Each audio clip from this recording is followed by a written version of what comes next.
mentioned Nate a while ago, that little sleeve patch right there. Did they just give them things to anybody? No, you gotta go take a test, get your certification in. Is it one test or? No, it's multiple tests. I can promise you one thing, guys. I took the Nate exam and, you know, I'm a little bit slow, but thank God I got some good guys that ain't slow.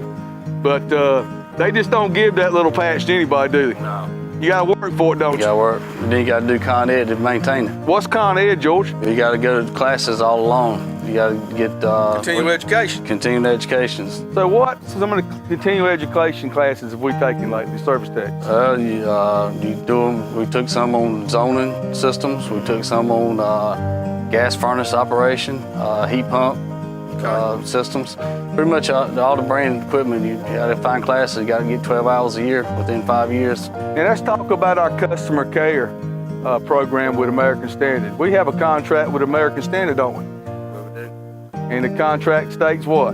That we have to go to all their update classes and everything to maintain to be able to sell American Standard equipment. To be a customer care dealer. Yep. And they require us to have so many points, and we have to keep our A rating up there.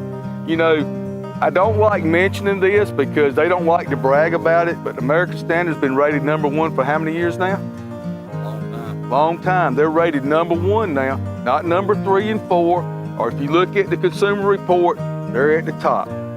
And we like being in business with the top rated people, don't we? Quality equipment. Quality equipment.